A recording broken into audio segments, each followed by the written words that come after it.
Samantala, binaril at napatay ang isa umanong operator ng pasugalan sa loob mismo ng kanyang bahay sa Malabon.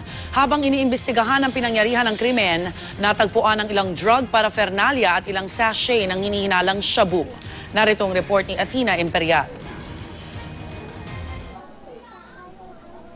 Patay ang isang operator ng isang pasugalan matapos barilin ng hindi pa nakikilalang lalaki sa kanyang bahay sa Kaunlaran Street, Barangay Muzon sa Malabon pasado alas 10 kagabi.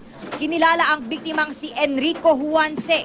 Kwento ng kinakasama ng biktima, matutulog na raw dapat si Juanse nang biglang may taong pumatok ng malakas sa kanilang pinto. Nung binuksan nila, biglang pumasok ang mama, may baril.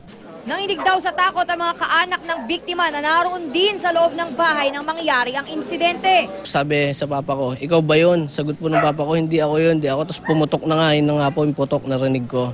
Nakatakip daw ang mukha ng salarin, nakasuot ng sombrero at jacket, kaya hindi nila nakilala.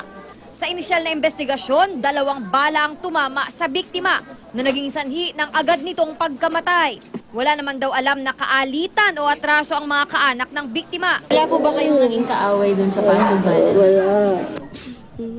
May tinaul na sa pero mabait din.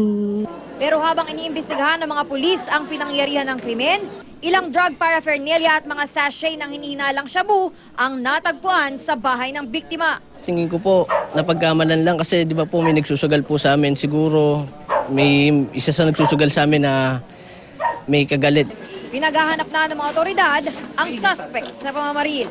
Ito ang unang balita sa Malabon. Athena Imperial reporting.